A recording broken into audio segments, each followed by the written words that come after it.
have a workshop down at Oxford University Press. And we have used solution textbook from the school year 2009-2010. And I think the workshop today was slightly touch on how to use best the solution textbook in your teaching.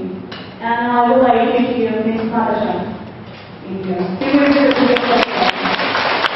is Southern Asia Product Manager of Oxford University Press. Maybe I think I should introduce a little bit. She has been training teachers for many years. She worked for British Council in Vietnam, Thailand, Malaysia, Burma, and we had many workshop trainings for teachers. And she's here today with the solutions for teaching teenagers. And what we are going to do today, first we will start at 8:30. So from 8:30, we will present using the teacher's book when designing a lesson. And then how the three books, student books, workbooks, and teacher's book complement in planning lessons. And after a short break, we will be back at 10:15. Okay, at 10:15. And we can continue with teaching strategies on some specific learning areas. And she will present some samples of appropriate activities for specific learning areas. And I welcome Natasha for the instruction.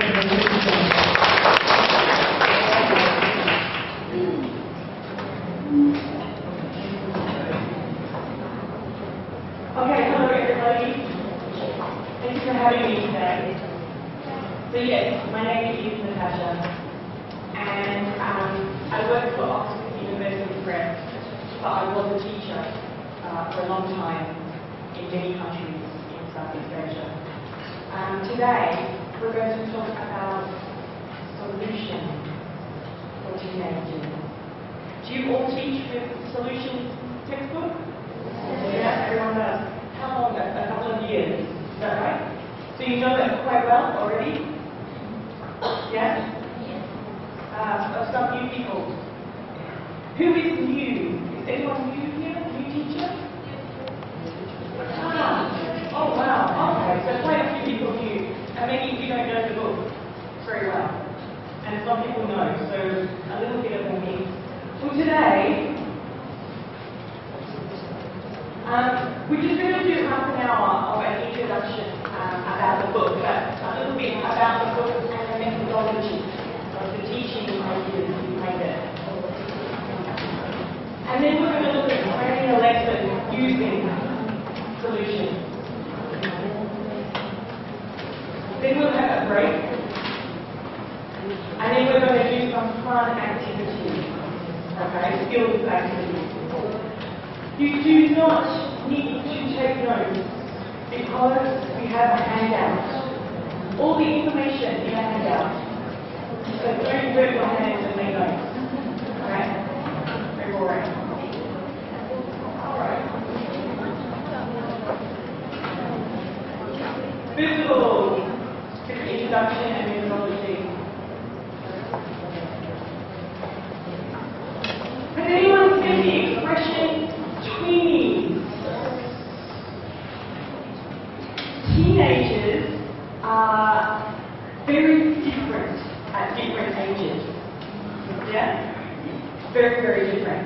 And these days, we still teach 10 to 12-year-olds in high school sometimes. Yeah? And these are called tweenies. It means they're not teenagers yet, but they're between children, young children and teenagers. And they're still interested often in young things, young topics. They don't want to talk about serious things. They want to play games, do activities, and learn English in a fun way. So we need to think about how teenagers change as they grow up. Young teenagers, 12 to 14. Often teachers think this is one of the most difficult ages when they're 13, 14 years old and they're going through some changes and they can become crazy. Yeah? But they start to become interested in slightly older topics. They can study and focus for a bit longer. Middle teenagers, 14 to 17, and of course the late teenagers, 17 to 19. All of these have different development, different areas of development. A 12-year-old is completely different to a 17-year-old, of course, but seriously different. Seriously different in the amount of time they can concentrate. This means that when you're teaching different levels, different ages of teenager, when you're planning a lesson, you need to think how long they can concentrate. Higher levels, you can give them a big text and you can spend half an hour doing one activity looking at the text. But for 10 to 12-year-olds, we need to do more quicker activities because their concentration goes very, very quickly. They're going to concentrate for half an hour. Yeah? We need to be always thinking about this. And when you're planning a lesson using the textbook, you need to be thinking how old are your teenagers and how long they can concentrate for, what they're capable of. Okay, flexibility is one of the most important things when teaching teenagers. Only you know what your students need. You are using solutions, right? Solutions is just a tool. You are the expert, not the course book. You can use any course book and be a fantastic teacher because you are the one who's qualified and experienced. It's good to use a course book that you like, but a course book will only take you so far. Being a good teacher is what is important. Yeah? So you need to use the course book in a way that is appropriate for you. You have to remember, course books by the big publishers, they are written in either the UK or the USA, and they're written for the whole world. But students are different everywhere. Your students are interested in certain topics, not interested in other topics. Some students in different parts of the world are more academic than others. And I think in Vietnam, more academic than in places in Europe, for example. So we need to change our focus a little bit. We use the course book, but really we're using your knowledge about how to use the course book. That's the most important thing. So you choose what you teach and how to teach it. Don't let the course book drive you. You drive the course book. That means if you don't like a few things in it, don't do it. If you think it's not right for your students, don't use it. A course book is to be chosen what you use. Yeah, it's flexible. Don't just follow it. It's not a strict syllabus. And you need to make your class personal and relevant. Students, teenagers particularly, get very bored if they're just doing the course book. Adult learners are better because adults choose to learn English. Like in a private language school, they pay money. So they're very happy just to sit and go through a course book because they have a goal. They have motivation that we call intrinsic, it's inside them. Teenagers, generally, they have no motivation. They don't want to study English. Why do they want to? So they have to, they're told they have to. It's extrinsic motivation that comes from the outside. This means we need to work harder to make them interested in the topic. And then if we just say, page 32, exercise 1, page 32, exercise 2, page 32, exercise 3, is the most boring class in the world. However good a course book is, it isn't personal and it isn't relevant unless we adapt it and make it so. Okay? So, basically, I want to hear a bit about your experience. Because as I said, everywhere I go is different, and you can tell me. So first of all, you're going to get small groups in there and you're going to discuss what are the main aims and focuses of your English course. Like, in your mind, where are your students going and why are they doing it? Do you enjoy teaching teenagers? Why or why not? You're all teachers and you're all here, but that doesn't mean that you love it. And do your teenagers speak much English in class? Why or why not? And what do you have to do to encourage them to speak? Great. Can I ask you now, can you just work in small groups of about 3 or 4? Maybe you can do it more like this, not in a row because you can't speak in a row. But actually maybe you can turn around and we've got one group here, and here. Yep, and can you discuss the 3 questions for 1 minute and then I'll ask you to do that.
Do you teach English just to pass the exam?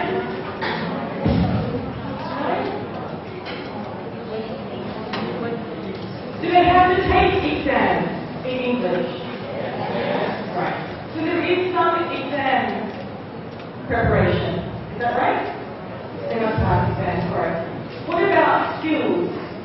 Is there a focus on teaching skills in English? Is there a focus on skills? Do you teach speaking? No speaking. So children do not learn how to speak.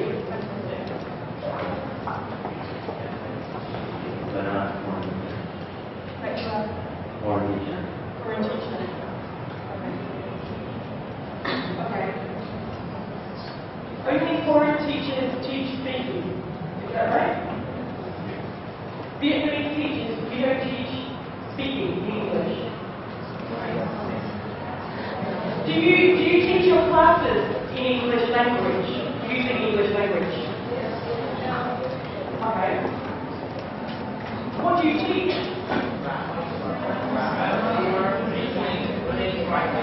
But never teaching. Right.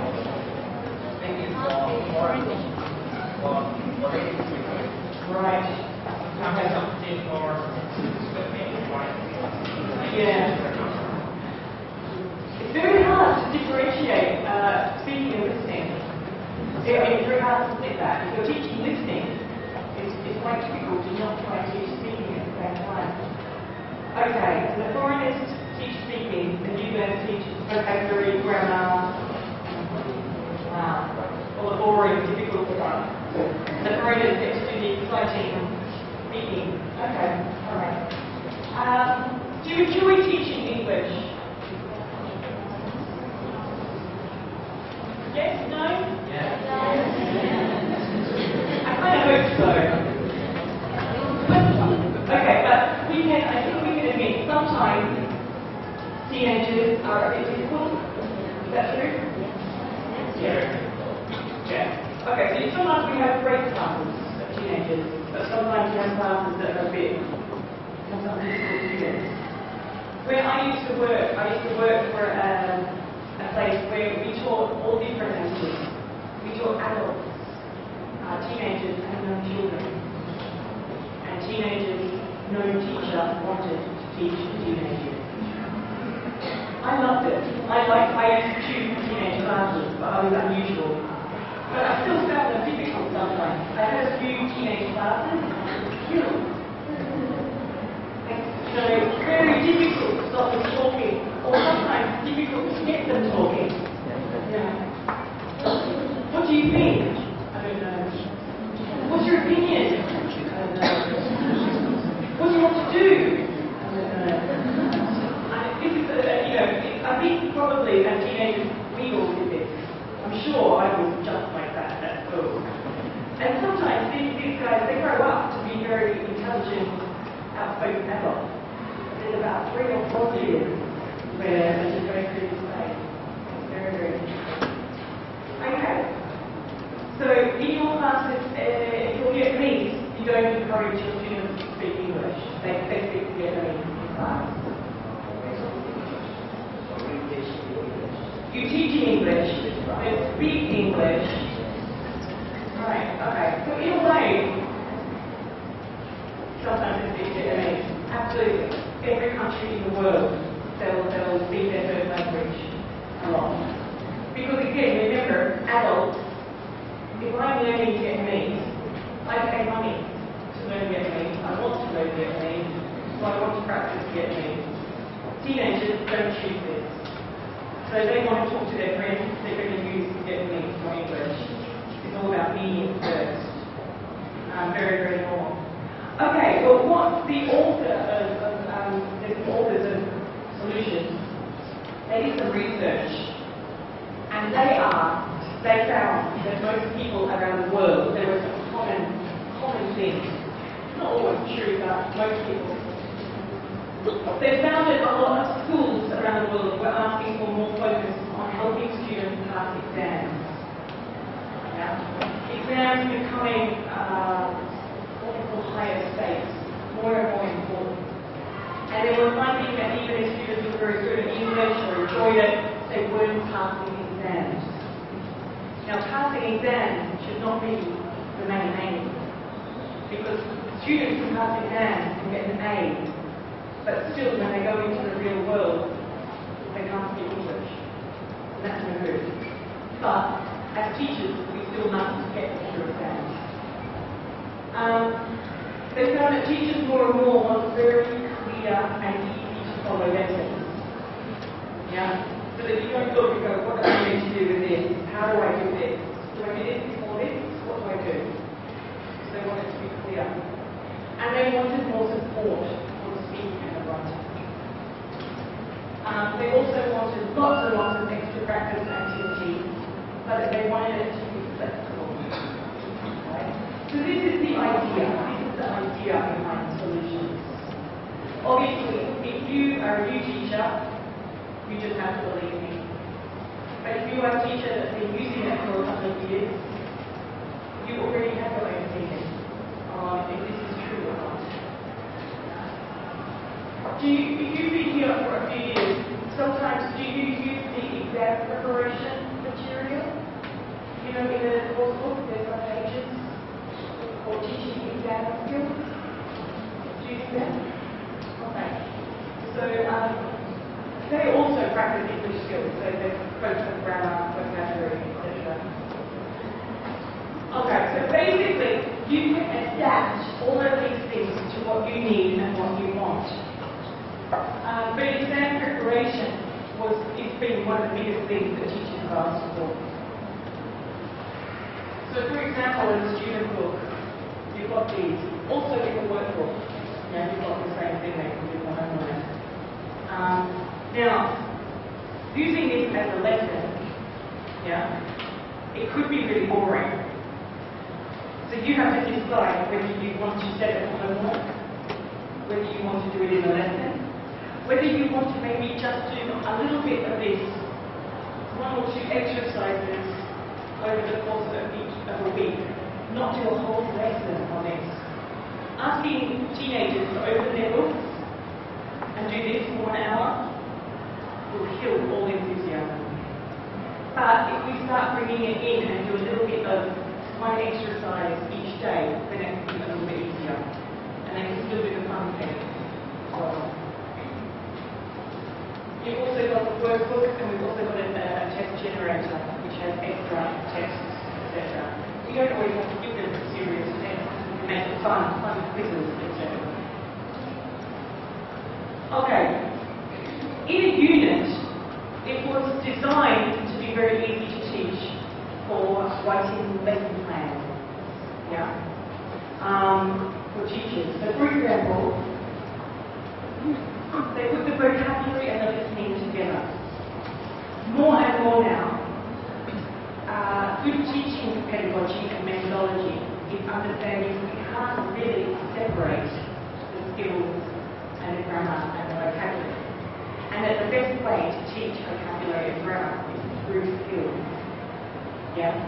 And actually, because then it's in context.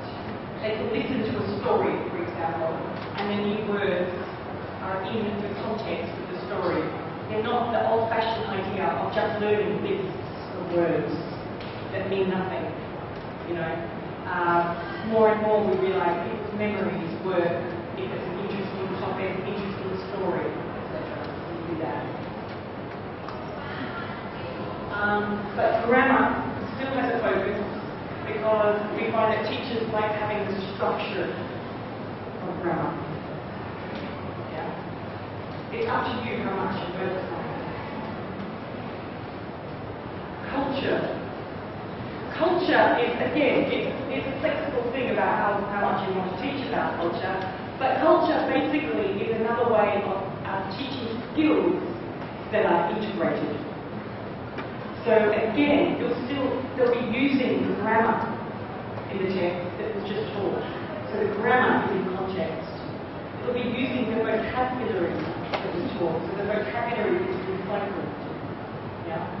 So that's why culture is a good excuse to just teach more language and to recycle the language that they're learning. More grammar. reading. Solutions does have a big focus on reading, which a lot of teenage books in the past didn't, because sometimes teachers think reading is boring, right, or teaching long texts. But, unfortunately, research has proven people who read more are better at English. It's just the case because it's increasing your passive knowledge. You read, you come across the grammar all the time.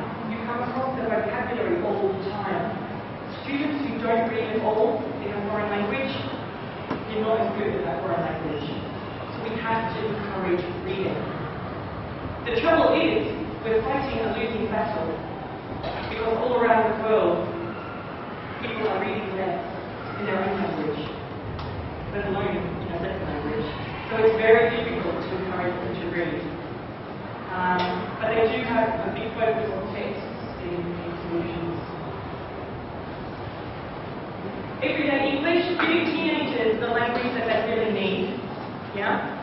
Not just slang expressions, but dialogues, appropriate expressions, things that people say in real life. And I always tell teenagers when I used to teach, I say, you need two boxes in your head. You need a box with the English to pass exams, correct English. And you need a box of real English that we use every day. But you don't put that in the exam question, you might not sort of get a correct answer. But teenagers can cope with that, they understand it, because it's the same in your own language. There's a Vietnamese that you use with your teachers and is more formal, and there's a Vietnamese you use with friends, much more informal. Exactly the same in English. But teenagers we want to make them and give them authentic English, real communication skills that we must be using everyday English and showing them how to do it. And then finally, we've got the writing. Because more and more teenagers are writing less as well. What do teenagers write mostly? What do they usually write? On their phones. What do they write? Yeah. Text messages, occasional email, very short writing. And again, it's quite hard to give them a reason to prove why they need to write a little bit more.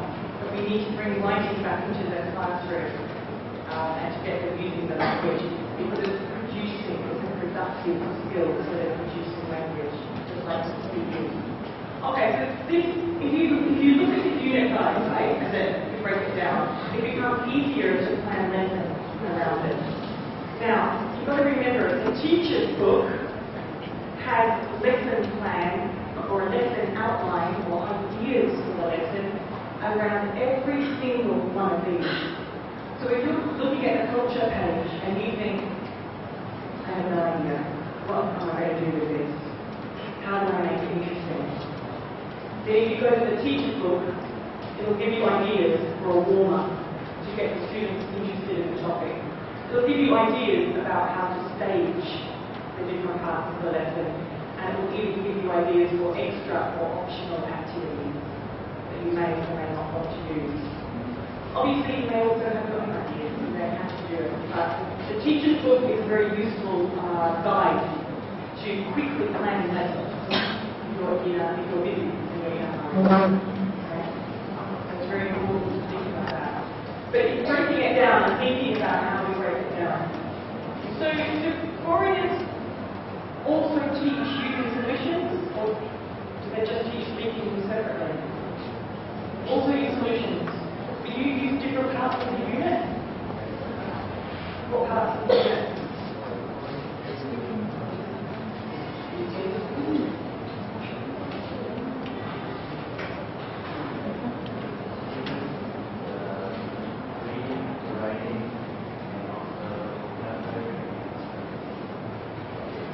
So you take some parts of the unit and you separate that. Each subject is assigned to teachers. Right, okay. Alright. So children, teenagers get the whole of the chapter, but different teachers will teach them different parts.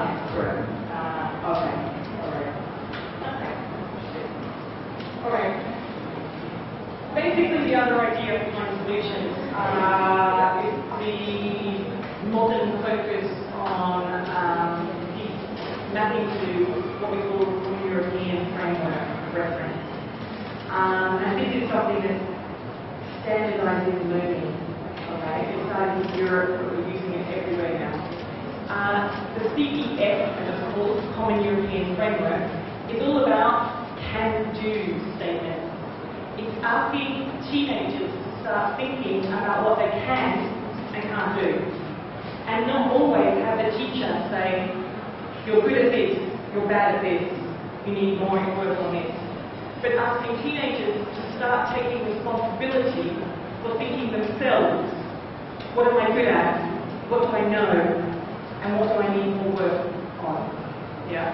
I'm not saying it works like a miracle, but a little step towards getting teenagers to be more autonomous and to think for themselves. So they do things like this, read the statements and think about their own progress and shift. They can say, I need more practice, I sometimes find it difficult, no problem. But you're asking teenagers to start critically thinking about their own ability and their own progress, which is a step in the direction towards them becoming adults, where we have to do this all the time. Yeah. Okay. There's lots and lots of speaking and writing support. There's extra materials in the teacher's book. You can also find, I'll show you in a minute, more materials online on the teacher's website. Sometimes we need to give students a little bit more further practice in speaking and writing in particular. And we need to find maybe more communicative or interesting activities. Sometimes the book is very fixed down, just look at the book and read. But we need to find things that they can do. They have a reason to talk to their partner, or they have a reason to decide something in a group. And so there's lots of extra materials that you can use. So things like this. Student A, student B, they read, but then they ask each other questions to find out about the other person's test. Anything like this is integrating skills, which means that they're using their reading skills and their speaking skills. Yeah? Because again, in real life, skills aren't separate. In real life, in our own language, we use all the different skills all the time. Okay. There's also lots of things like informal lessons, showing them not just the language, but also the organisation of it. Part of writing, learning writing is about organisation and layout, not just the language. Okay, a lot of teachers say they want more grammar practice. Too much grammar is not fantastic because it stops students speaking fluently and they focus too much on accuracy. But a lot of students need structure from having some grammar. Yeah? So a nice balance. But there is extra materials if you need it for homework, etc. In the grammar builder and the grammar reference. Now personally, to me, I would never do this in class because it just